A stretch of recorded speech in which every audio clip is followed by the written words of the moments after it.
दोस्तों मैं आ चुका हूँ वापस लर्न मोर चैनल पे आपको एक्सेल में कुछ इंटरेस्टिंग पढ़ाने के लिए। लेकिन मैं दोस्तों आज बताना चाहूँगा कि ये वीडियो ज़रा बड़ा होने वाला है एक्सेल के अंदर, क्योंकि इसमें मैं आपको डेटा टैब के अंदर के सभी ऑप्शंस बताने वाला हूँ। डेटा टैब के अंदर के जो फ्रीक्वेंट यूज़ ऑप्शंस है वो सभी बताने वाला हूँ, जैसे कि एडवांस फिल्टर का यूज़ क्या होता है, डेटा वैलिडेशन का यूज़ क्या होता है, व्हाट इफ एनालिसिस में जो डेटा टेबल दिया रहता है, गोल सीक दिया रहता है या फिर सिनेरियो मैनेजर दिया रहता है, साथ ही में ग्रुप अनग्रुप और सब टोटल का यूज़ क्या होता है। तो ये सभी ऑप्शंस मैं इस वीडियो में कवर करने वाला हूँ। मतलब डेटा टैब के अंदर जो यूज़फुल ऑप्शंस है, जो रेगुलरली आपको इंटरव्यूज़ में वगैरह पूछे जाते हैं या फिर आपको रेगुलरली जॉब पे भी यूज़ होते हैं, ये सभी ऑप्शंस मैं आज इस वीडियो में कवर करने वाला हूँ। तो ये वीडियो थोड़ा सा लंबा जाएगा, तो अगर आप चाहते हैं कि डेटा टैब आपको कंप्लीटली आ जाए तो ये वीडियो ज़रूर देखना दोस्तों, क्योंकि इसमें आपको डेटा टैब पूरा सीखने मिल जाएगा।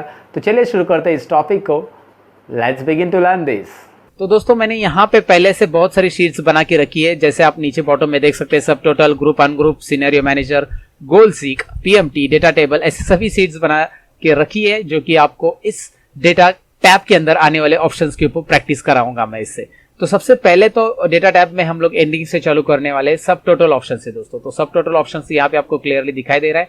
तो सब टोटल ऑप्शन में हम लोग यहाँ पे करेंगे क्या, कैसे करेंगे मैं आपको दिखा देता हूँ। यहाँ पे आपको डेटा दिखाई दे रहा है, जो डेटा के ऊपर आपको दिखाई दे रहा है कि मैंने डेट लिया है, फिर एक कॉलम में serial number, name of employees, department और वेजेस। तो मैं यहाँ पे सब टोटल कैसे अप्लाई करूंगा, मुझे डिपार्टमेंट वाइज सब टोटल चाहिए। यानी कि डिपार्टमेंट आप यहाँ पे देख पा रहे हो, प्रोडक्शन है, फिर पैकिंग है, फिर प्रोडक्शन रिपीट हो चुका है, फिर फॉरवर्डिंग, फिर प्रोडक्शन।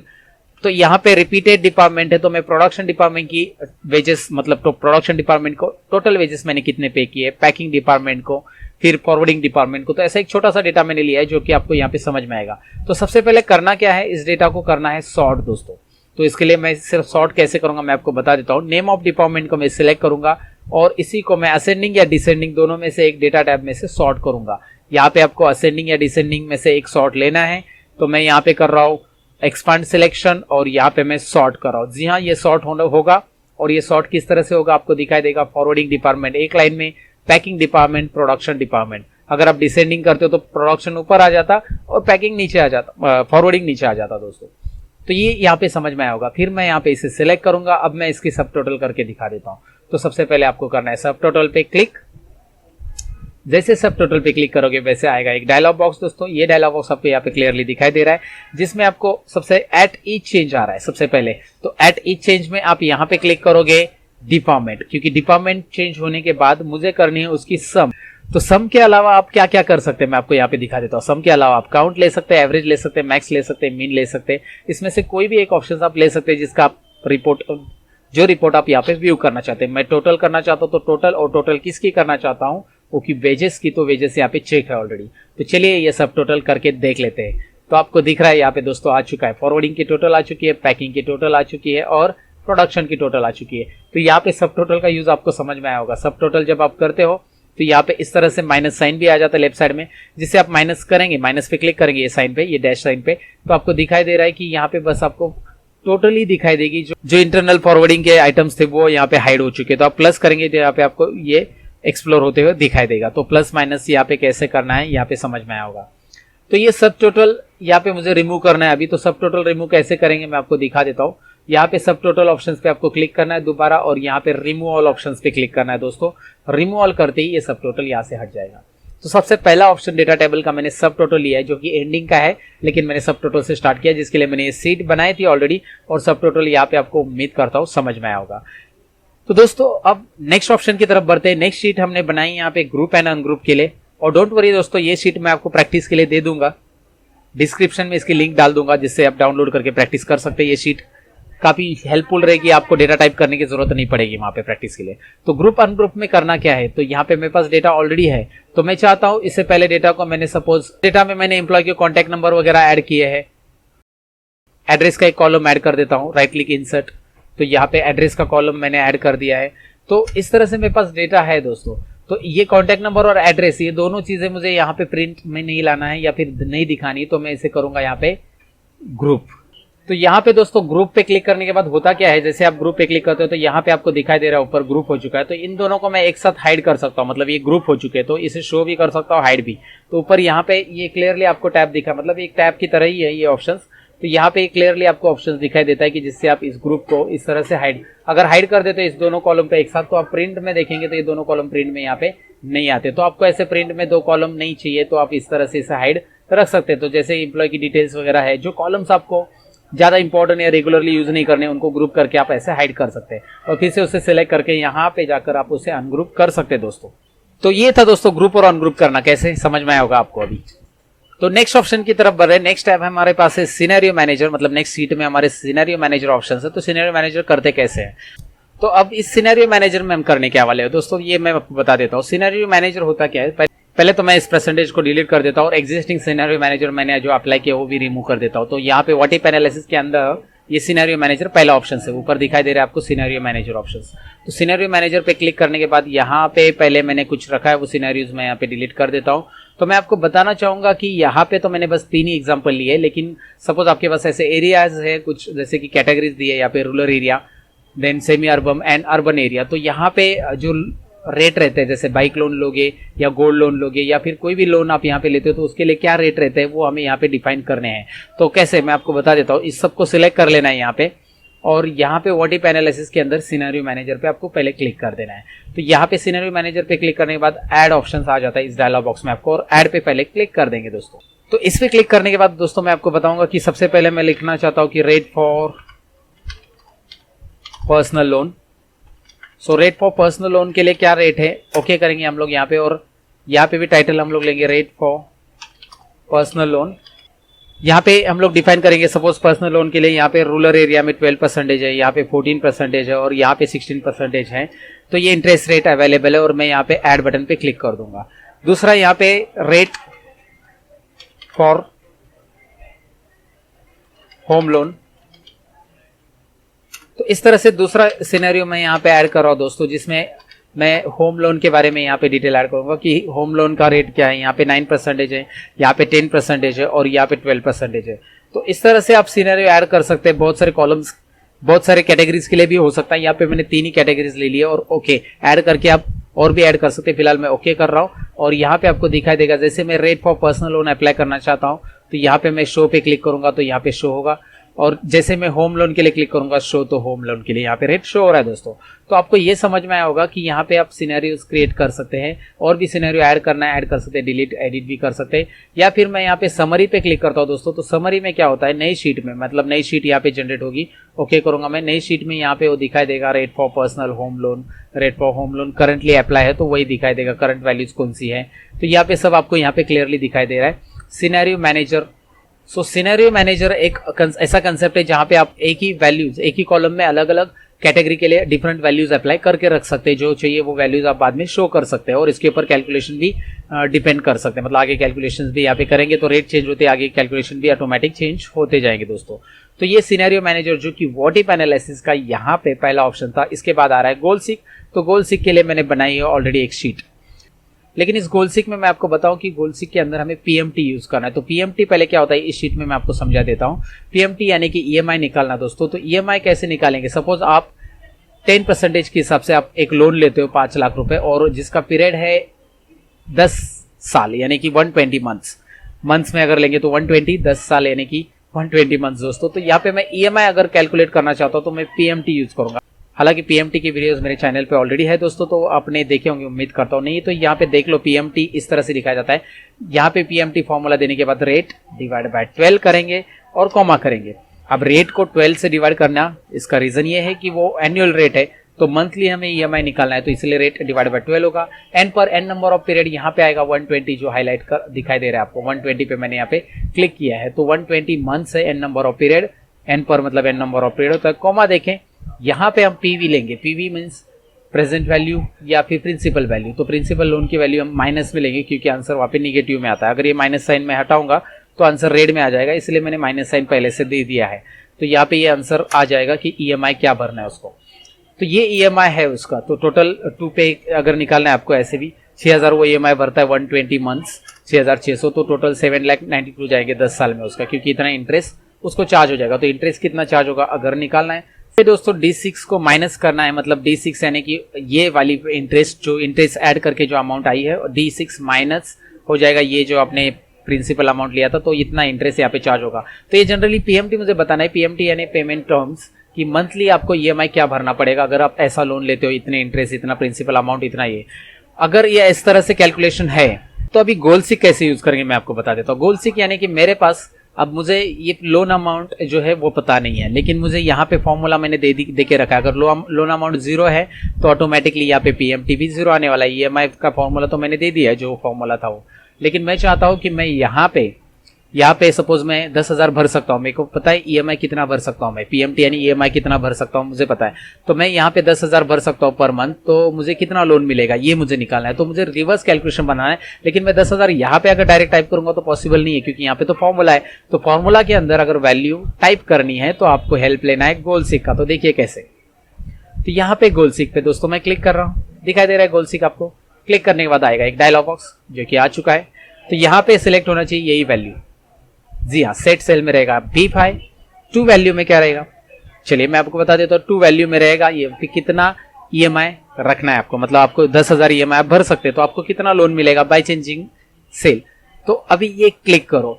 अभी ये बात याद रखो कि गोलसीक जब आप करते हो तो ये फॉर्मूला के अंदर जो बाय चेंजिंग वाली सेल ली है वो इन्वॉल्व होनी चाहिए, ऑलरेडी इन्वॉल्व है इस फॉर्मूला के अंदर, इसीलिए ये कैलकुलेशन यहाँ पे रिवर्स करेगा प्रॉपरली। चलिए देखते हैं। ओके, तो आप कितने का लोन ले सकते हैं अगर आपका 10,000 ईएमआई, ये डॉलर नहीं रुपीज में कन्वर्ट कर सकता हूँ। यहाँ पे बस डॉलर साइन आ रहा है, इसका रुपीज कैसे कन्वर्ट करना है आपको पता रहेगा शायद, नहीं तो आपको बता देता हूँ। पहले ये देख लो, यहाँ पे इतना 7,56,000 आप 10 साल के लिए लोन ले सकते हैं, यहाँ पे आ चुका है। तो गोलसीक यहाँ पे रिवर्स कैलकुलेशन हो रहा है। यहाँ पे पीएमटी के अंदर ये जो सेल है, पर्पल वाला कलर आपको दिख रहा है, ये सेल यहाँ पे इन्वॉल्व है, इसीलिए ये रिवर्स कैलकुलेशन हो चुका है दोस्तों।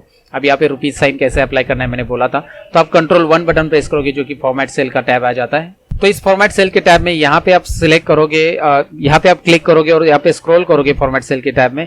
तो इस तरह से स्क्रॉल करके यहाँ पे आप देख सकते हैं रुपीज साइन आ रहा है, रुपीज इंग्लिश इंडिया, तो यहाँ पे रुपीज में कन्वर्ट हो जाता है। अगर चाहिए तो आप कर सकते हैं यहाँ से।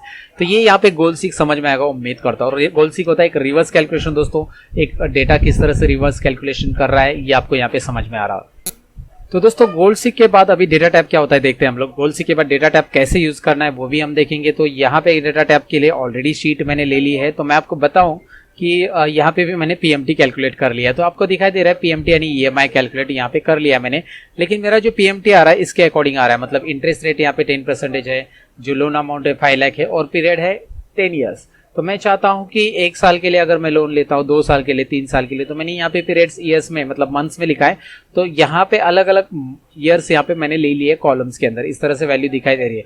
और एक ये यहाँ पे दिखाई दे रहा है रोज के अंदर मैंने लिखा है 1 लाख अमाउंट लेता हूँ, 2 लाख अमाउंट लेता हूँ, 3 लाख। तो मुझे एक चार्ट यहाँ पे प्रिपेयर करना है कि मैं 10 लाख अगर लेता हूँ तो कितना ईएमआई रहेगा मुझे 10 साल के लिए, 9 साल के लिए, 8 साल के लिए, ऐसे मुझे यहाँ पे चार्ट चाहिए। तो एक एक करने के लिए मुझे बहुत टाइम जाएगा ये कैलकुलेशन, क्योंकि यहाँ पे एक पीएमटी के लिए एक फॉर्मूला देना पड़ता है। तो एक बात याद रखना है कि पीएमटी के आगे एकदम सीधा उसी रो में आप लिखोगे जो भी एक वैल्यू लिखना है, ईयर्स, या फिर ये अमाउंट यहाँ पे ऊपर लिखेंगे तो भी चलता है।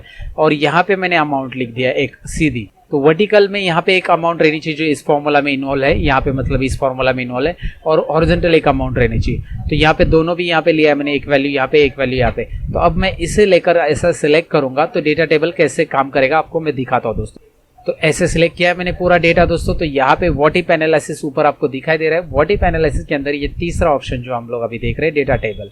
तो डेटा टेबल पे मैं क्लिक करता हूँ दोस्तों। डेटा टेबल पे क्लिक करने के बाद रो इनपुट सेल में हमें देना क्या है, रो में क्या है, एक ही रो में आप देखेंगे तो ये रो में हमें 12, 24, 36 ये दिख रहा है। तो यहाँ पे हम लोग ये सिलेक्ट करेंगे क्योंकि मंथ्स है, पीरियड है, ये नंबर ऑफ पीरियड, तो ये यहाँ पे सिलेक्ट होते हुए आपको दिखाई दे रहा है। फिर कॉलम इनपुट सेल में क्या है दोस्तों हमारा, तो कॉलम इनपुट सेल में यहाँ पे आपको दिख रहा है वैल्यूज है, ये मतलब यहाँ पे लोन अमाउंट है यानी प्रिंसिपल अमाउंट, तो ये यहाँ पे सिलेक्ट हो जाएगा। तो यहाँ पे दिखाई दे रहा है अभी रो और कॉलम इनपुट मैंने सिलेक्ट किए हैं और अब मैं ओके बटन पे क्लिक करूंगा दोस्तों। तो यहाँ पे मिल चुका है आंसर। तो यहाँ पे आप देख सकते हैं कि आप 1 लाख लेते हो 1 साल के लिए, 2 लाख लेते हो 2 साल के लिए, 1 साल के लिए, तो हर एक का चार्ट आ चुका है। मतलब आपको यहाँ पे डेटा टेबल, तो यहाँ पे डेटा टेबल इजीली आपको सभी पीएमटी दे रहा है, मतलब यहाँ पे सभी ईएमआई मिल चुके हैं आपको, इजीली कैलकुलेशन यहाँ पे हो चुका है। तो डेटा टेबल का यूज क्या होता है यहाँ पे आप समझ गए होंगे दोस्तों। तो अब आगे बढ़ते हैं, यहाँ पे दिखाई दे रहा है डेटा टेबल में आगे कॉन्सोलिडेट ऑप्शन है। कॉन्सोलिडेट हम लोग यहाँ पे ले रहे हैं, कॉन्सोलिडेट पे मैं क्लिक कर रहा हूँ। तो कॉन्सोलिडेट से होता क्या मैं आपको यहाँ पे बता देता हूँ। तो पहले वाला कॉन्सोलिडेट यहाँ पे हटा के जरा आपको दिखाता हूँ। पहले वाला कॉन्सोलिडेट यहाँ पे मैंने कर दिया है, इसे मैं रिमूव कर देता हूँ। तो मैं यहाँ पे सपोज मैंने एक ही टेबल पे अभी डेटा मतलब एक ही शीट पे डेटा रखा है, तो 3 टेबल है मेरे पास। यहाँ पे सेल्समैन के नेम है, क्वांटिटी, फिर सेल्समैन के नेम और क्वांटिटी, यहाँ पे भी सेल्समैन के नेम और क्वांटिटी, और मुझे सभी तीनों टेबल की टोटल यहाँ पे चाहिए। तो ये अलग अलग शीट पे भी 3 टेबल हो सकते हैं, तो आपको वही स्टेप्स करनी जो मैं यहाँ पे कर रहा हूँ अभी। तो यहाँ पे सपोज मैं इसे सेलेक्ट कर रहा हूँ, यहाँ पे कॉन्सोलिडेट पे क्लिक करूँगा। कॉन्सोलिडेट यानी डेटा मर्ज करता है, तो यहाँ पे आपको दिख रहा है सम करना है मुझे इसके साथ, तो सम करेंगे और पहला रेफरेंस मैं ये सिलेक्ट करूँगा। अगर ये अलग अलग शीट पे तो आपको पहली शीट का ये डेटा सिलेक्ट करना है और उसे ऐड करना है, फिर दूसरी शीट का ये डेटा सिलेक्ट करना है और उसे ऐड करना है, और तीसरी शीट का भी डेटा यहाँ पे सिलेक्ट कर लेना है। मतलब 3 शीट में रहेगा। फिलहाल ये 3 टेबल है, तो इस तरह से मैं ऐड कर रहा हूँ और मैं ओके करूँगा। तो यहाँ पे दिखाई दे रहा है ये कॉन्सोलिडेट होके आ चुका है। अगर मैं वैल्यू यहाँ पे चेंज करता हूँ, सपोज यहाँ पे 120 कर देता हूँ, तो तुरंत यहाँ पे रिजल्ट नहीं दिखाई देगा दोस्तों, क्योंकि यहाँ पे फॉर्मूला नहीं है, ये रिपोर्ट्स हैं। तो आपको ये रिपोर्ट फिर से कॉन्सोलिडेट पे जाके ओके करना होगा। यहाँ पे कैलकुलेशन करने की जरूरत नहीं, आपको बस कैलकुलेशन यहाँ पे हो जाता है ऑटोमेटिकली। तो ये अलग अलग टेबल को या अलग अलग शीट के डेटा को मर्ज करने के लिए यूज किया जाता है ये दोस्तों कॉन्सोलिडेट। तो अब आगे बढ़ते हैं दोस्तों, हम लोग यहाँ पे डेटा वैलिडेशन के इधर पढ़ेंगे। डेटा वैलिडेशन में क्या क्या चीजें होती है ये आज पूरा एक्सप्लेन मैं करने वाला हूँ।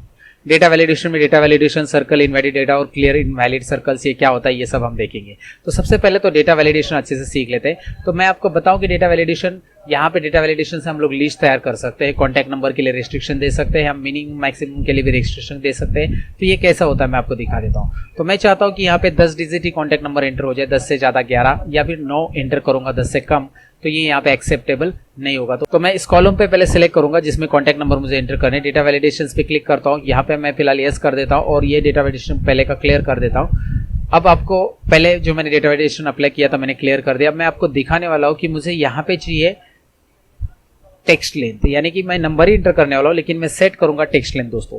तो टेक्स्ट लेंथ मिनिमम सेट करूंगा मैं यहाँ पे 10 और मैक्सिमम भी सेट करूंगा 10, यानी कि 10 ही यहाँ पे नंबर एंटर होंगे। तो चलिए देखते हैं, ओके करता हूं मैं यहाँ पे। तो यहाँ पे अगर मोबाइल नंबर आप ऐसे छोटा डाल देते हो, 5 डिजिट का, 6 डिजिट का, 7 डिजिट का, या कोई भी मतलब 10 से कम है, तो वो यहाँ पे इनवैलिड बताएगा। तो आपको मोबाइल नंबर यहाँ पे एंटर करना है, जैसे मैं यहाँ पे एंटर कर रहा हूँ कोई भी मोबाइल नंबर। तो ये 10 डिजिट का अगर है तो ये एक्सेप्टेबल है, ये 11 डिजिट का हो जाता है तो ये एक्सेप्टेबल नहीं है, या 9 डिजिट का भी हो जाता है तो ये भी एक्सेप्टेबल नहीं है दोस्तों।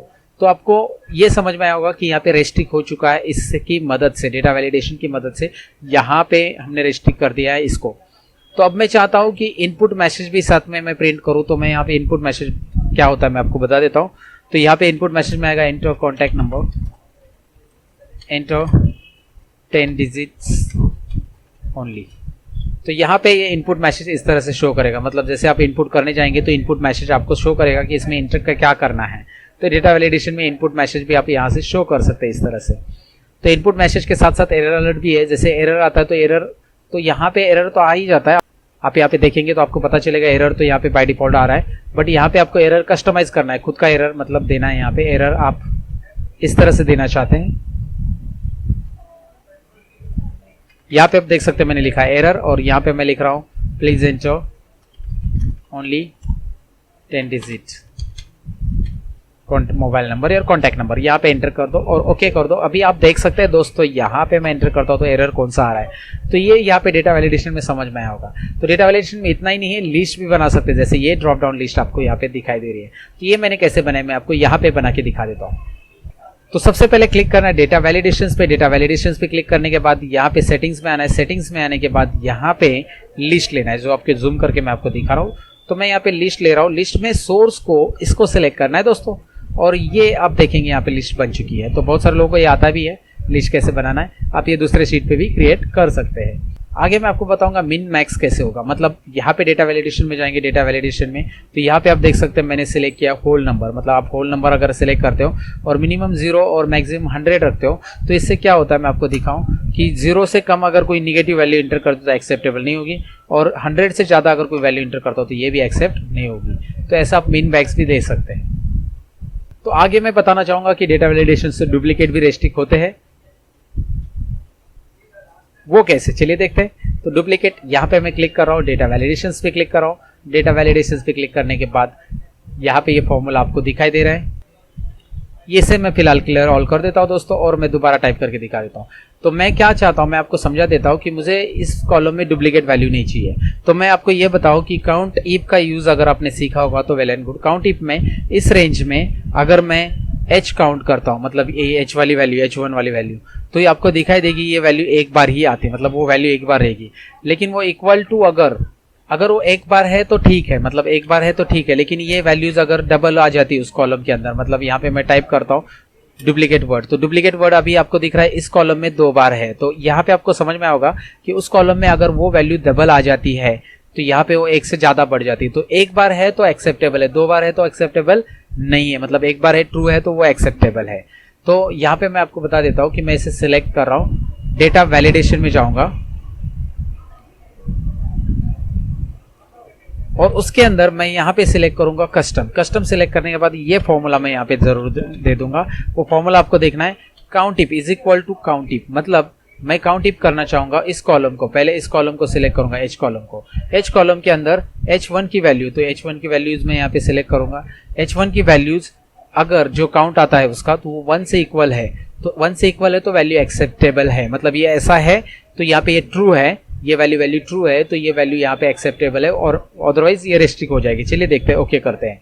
ओके करने के बाद अगर 122 मैंने डबल लिखा तो ये रेस्ट्रिक्ट हो जाएगा, 124 लिखो, 125 लिखो, सब एक्सेप्टेबल है, लेकिन इसमें से कोई अगर डबल लिखते हो तो यहाँ पे वो डुप्लीकेट रेस्ट्रिक्ट हो जाएगा दोस्तों। तो ये वैल्यू जो भी टाइप आप कर रहे हो वो वैल्यू ऊपर के कॉलम में है कि नहीं है, काउंट हो चुकी है तो एक से ज्यादा काउंटिंग आ जाएगा उसका, तो एक से ज्यादा काउंटिंग आ रहा है तो ये रेस्ट्रिक्ट हो जाएगा। तो इक्वल टू 1 है तो वो एक्सेप्टेबल है, तो यहाँ पे कंडीशन वही है, इक्वल टू 1 है तो ही ये एक्सेप्टेबल है, काउंटिंग करके पूरे कॉलम में वो जो वैल्यू टाइप की वो इक्वल टू 1 है तो एक्सेप्टेबल है। तो ये यहाँ पे डुप्लीकेट कैसे रेस्ट्रिक्ट करते हैं वो भी आपको समझ में आएगा दोस्तों।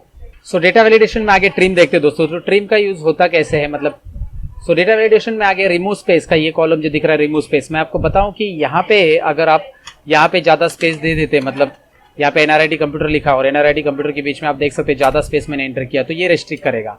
तो एक स्पेस देते हो तो एक्सेप्टेबल है, मतलब ऐसा डेटा एंट्री से किसी से गलती से मतलब ज्यादा स्पेस आ जाता है तो आपको रिस्ट्रिक्ट करना है कि ज्यादा स्पेस यहाँ पे नहीं चाहिए नाम के बीच में, तो उसके लिए कैसा करेंगे, तो डेटा वैलिडेशंस में जाना है और डेटा वैलिडेशन में उसके लिए ये फॉर्मूला देना है कस्टम के अंदर, जो कि यहाँ पे दिखाई दे रहा है J1 is equal to trim. तो मैं आपको समझा देता हूँ ये ट्रिम काम क्या करता है। J1 is equal to J1 trim मतलब किस तरह से काम करेगा मैं आपको दिखा देता हूँ। यहाँ पे अगर आप ये सेल में इस तरह से स्पेस देके अगर नाम लिखते हो तो ट्रिम काम क्या करता है, ट्रिम यहाँ पे इसका स्पेस रिमूव कर देता है। अगर आप यहाँ पे ट्रिम का फॉर्मूला देते हो और इसको सिलेक्ट करके एंटर करते हो, यहाँ पे आपको दिख रहा है यहाँ पे क्लियरली रिमूव हो चुका है, मतलब 2 वर्ड के बीच का ये स्पेस रिमूव करने का काम ट्रिम फंक्शन करता है। तो ट्रिम फंक्शन यहाँ पे अगर आप डेटा वैलिडेशन में यूज करते हैं इस तरह से, मैं आपको दिखा देता हूँ यहाँ पे फॉर्मूला टाइप कैसे करना है। तो यहाँ पे इज इक्वल टू सिलेक्ट करना है आपको, पहले सेल J1 सिलेक्ट करेंगे तो भी चलेगा, पहली सेल यहाँ पे J1 है तो आप ऐसे सिलेक्ट करेंगे तो भी चलेगा। इस कॉलम में हम लोग जो भी टाइप करेंगे is equal to trim function देंगे और ट्रिम J1 को ही उसी सेल को ट्रिम करके रखेंगे।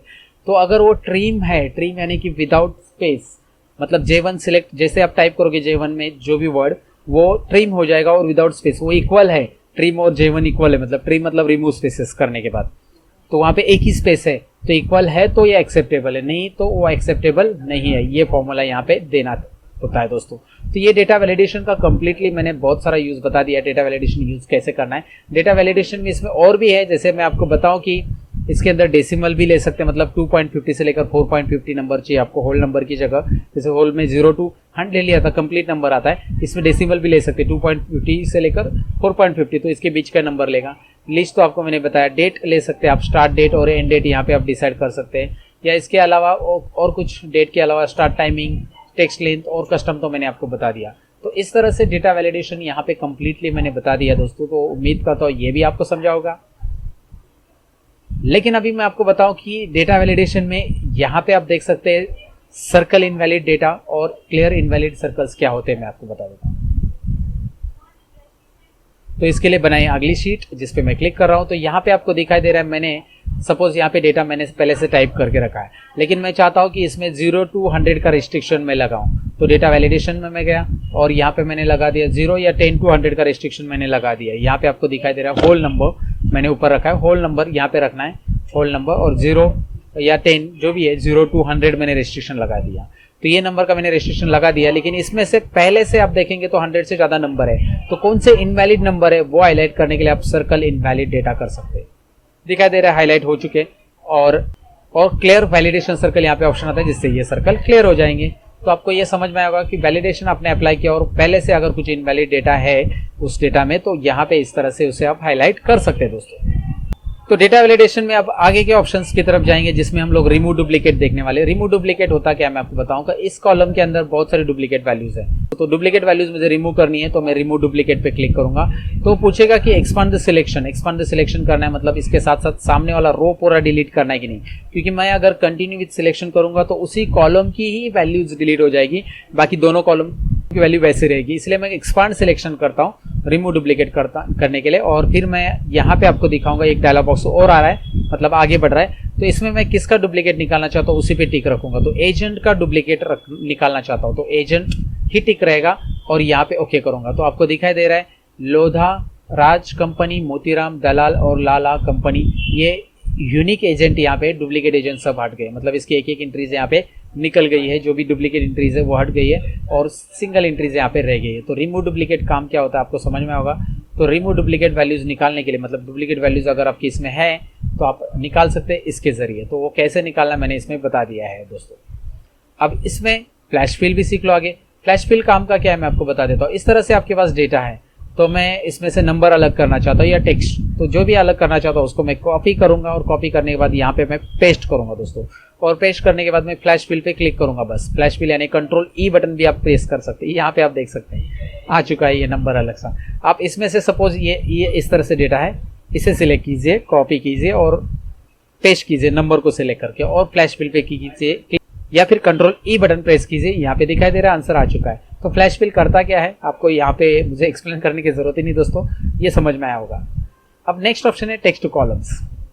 ये शीट में आपको दिखाई दे रहा है मैंने लिए है नेम ऑफ कैंडिडेट्स। तो मैं चाहता हूँ इसका नाम, सरनेम और लास्ट नेम अलग अलग हो जाए। तो होगा कैसे, तो सिलेक्ट करो इस कॉलम को, जाइए यहाँ पे टेक्स्ट टू कॉलम्स में, डेटा टैब में ही हम लोग हैं, टेक्स्ट टू कॉलम्स में क्लिक करेंगे। टेक्स्ट टू कॉलम्स में क्लिक करेंगे, डिलिमिटेड पे क्लिक करने के बाद यहाँ पे नेक्स्ट आएंगे और इस डायलॉग बॉक्स में यहाँ पे आपको दिखाई दे रहा है कि आपको स्पेस से सेपरेट करना है। मतलब इसमें सेपरेटर क्या है ये देखना है। तो क्षीर सागर के और गणेश के बीच में स्पेस है, कभी कोमा भी रह सकता है, कभी सेमी कॉलन रह सकता है। तो जो भी सेपरेटर है उसके अकॉर्डिंग ही आप यहाँ पे स्पेस मतलब सिलेक्ट करेंगे और स्पेस में सिलेक्ट करके नेक्स्ट करूंगा और फिनिश करूंगा। तो आपको अभी दिखाई दे रहा है ये तीनों नाम अलग अलग हो चुके हैं। लेकिन यहाँ पे पहला जो ग्रुप नेम था वो भी यहाँ से हाइड हो चुका है। मतलब यहाँ पे पहले कॉलम में फर्स्ट नेम आ रहा है, सेकंड नेम यहाँ पे थर्ड। तो मुझे ग्रुप नेम था वो वैसे ही चाहिए यहाँ पे दोस्तों। तो मैं यहाँ पे अंडू कर देता हूँ। तो यहाँ पे मैं आपको दिखाऊंगा करना क्या है उसके लिए। टेक्स्ट टू कॉलम में जाएंगे आप, यहाँ पे नेक्स्ट, यहाँ पे मैंने बताया था आपको स्पेस, वही टिक रखिए। और उसके बाद यहाँ पे आ रहा है डेस्टिनेशन। तो डेस्टिनेशन यही सेल आ रहा है, तो डेस्टिनेशन का सेल मैं यहाँ पे आगे क्लिक करूंगा B2 पे। मतलब डेस्टिनेशन वही सेल रहेगा तो ये हट जाएगी वैल्यूज, इसलिए मैंने B2 पे रखा। और यहाँ पे मैं फिनिश बटन पे क्लिक करूंगा। तो आपको दिखाई दे रहा है ये ओरिजिनल नेम है और उसके यहाँ पे मतलब तीनों भी नेम अलग अलग हो चुके हैं। ये टेक्स्ट टू कॉलम की मदद से हम लोग यहाँ पे कर सकते हैं दोस्तों। तो आगे है एडवांस फिल्टर दोस्तों। तो एडवांस फिल्टर यहाँ पे आपको दिखाई दे रहा है। एडवांस फिल्टर के लिए मैंने डेटा ऑलरेडी लिया है। मैं आपको बताऊं कि यहाँ पे बेसिकली पहले फिल्टर समझ लो, फिर एडवांस फिल्टर आपको समझ में आएगा। तो फिल्टर मैं आपको बता देता हूँ। फिल्टर पे क्लिक करने के बाद यहाँ पे इस तरह से ऑप्शंस आ जाते हैं, या उसकी शॉर्टकट की है Alt A T प्रेस करेंगे तो फिल्टर आ जाता है। कंट्रोल शिफ्ट D भी होता है, Alt A T भी होता है। तो यहाँ पे क्लिक करके मुंबई का रिकॉर्ड आप देखना चाहते हो तो यहाँ पे मैं हाइड कर देता हूँ और मुंबई का रिकॉर्ड इसे ये चेक कर देता हूँ और मुंबई का रिकॉर्ड दिखाई देगा। ये फिल्टर तो बेसिक है, ये सब लोग यूज करते होंगे। तो यहाँ पे इसी शीट पे ये फिल्टर होता है। तो एडवांस फिल्टर में होगा क्या, अलग से रिकॉर्ड में अलग से शीट पे चाहता हूँ या अलग जगह पे रिकॉर्ड चाहता हूँ तो मैं प्लेस कर सकता हूँ। एडवांस फिल्टर का ये यूज है। और साथ ही में एडवांस फिल्टर में आपको एक चीज याद रखनी है कि हेडिंग्स लेना है, हेडिंग्स इस तरह से, और उसके अंदर कंडीशन लेना है। तो एरिया मुझे थाने वाइज चाहिए, बेडरूम्स 3 से ज़्यादा चाहिए इसमें कंडीशन इस तरह से, या जो फ्लैट सोल्ड नहीं हुए हैं वो चाहिए, या फिर जो एल से स्टार्ट हो रहे हैं, एल स्टार्ट यानी कि एल से स्टार्ट हो रहे हैं ऐसे एजेंट का नाम चाहिए। तो ये कंडीशंस ऐसे साइड में आपको कॉपी पेस्ट करके लेने हैं। टाइटल रहना चाहिए और उसके अंदर कंडीशन थाने की जगह मुंबई भी लिख सकते हैं आप यहाँ पे दोस्तों। तो फिलहाल मैं आपको दिखाऊँ करना क्या है। ये डेटा पूरा आप सिलेक्ट कीजिए और एडवांस में चाहिए। एडवांस में जाने के बाद यहाँ पे आपको क्लिक करना है कॉपी टू अनदर लोकेशन। जी हाँ, फिर उसके बाद लिस्ट रेंज तो ऑलरेडी सिलेक्टेड है। फिर क्राइटेरिया सिलेक्ट करना है। तो आपको क्राइटेरिया में चाहिए एरिया, थाने वाइज चाहिए। तो थाने का रिकॉर्ड मुझे देखना है एरिया वाइज, या सब पूरे के पूरे एक साथ क्राइटेरिया भी ले सकते हैं, मल्टीपल क्राइटेरिया दे सकते हैं आप। फिलहाल मैं एरिया थाना दे रहा हूँ और कॉपी टू, कहाँ पे आंसर चाहिए यहाँ पे चाहिए, चलिए मैं कॉपी टू आंसर्स के लिए यहाँ पे कर्सर रख देता हूँ और इस तरह से सिलेक्ट करके ओके कर देता हूँ। तो आपको ये रिकॉर्ड, थाने का रिकॉर्ड यहाँ पे दिखाई देगा, पूरा का पूरा थाने का रिकॉर्ड यहाँ पे आ चुका है। आप देख सकते हैं, बस थाने सिटी का रिकॉर्ड यहाँ पे आ जाएगा। तो वैसे ही आप सब क्राइटेरिया सिलेक्ट करेंगे तो वैसे ही यहाँ पे रिजल्ट शो होने वाला है दोस्तों। तो ये एडवांस फिल्टर है दोस्तों। तो एडवांस फिल्टर में होता क्या है कि आप वही फिल्टर ही अप्लाई करते हैं, लेकिन फिल्टर आप अलग सा रिकॉर्ड यहाँ पे जनरेट कर सकते हैं। सेम प्लेस पे यहाँ पे फिल्टर हम लोग नहीं करते हैं, दूसरी जगह पे यहाँ पे फिल्टर हम करते हैं। तो उसके बाद है शॉर्ट ऑप्शन, जो कि आपको ऑलरेडी आता है, जो मुझे बताने की जरूरत नहीं है। तो यहाँ पे शॉर्ट से लेकर सब टोटल का सभी ऑप्शंस मैंने यहाँ पे क्लियर कर दिया है। ये लेक्चर थोड़ा सा बड़ा है, थोड़ा सा नहीं, ज़्यादा ही बड़ा हो गया दोस्तों। सो दोस्तों, कैसा लगा आज का ये वीडियो? उम्मीद करता हूँ पसंद आया होगा आपको, क्योंकि ये लंबा वीडियो है लेकिन यूज़फुल तो है काफ़ी। तो ज़रूर आपने देखा होगा, और अच्छा लगा हो तो आप लाइक बटन पे ज़रूर क्लिक करना। मैं मिलूंगा कुछ और इंटरेस्टिंग वीडियो के अंदर दोस्तों, लेकिन आप नए हो मेरे चैनल पे तो सब्सक्राइब ज़रूर करना, और सब्सक्राइब के बाजू में जो बेल आइकॉन दिया है उस पर भी क्लिक कर देना दोस्तों। तो मिलूंगा नेक्स्ट वीडियो के अंदर, तब तक के लिए सीखते रहो, सिखाते रहो। Bye bye.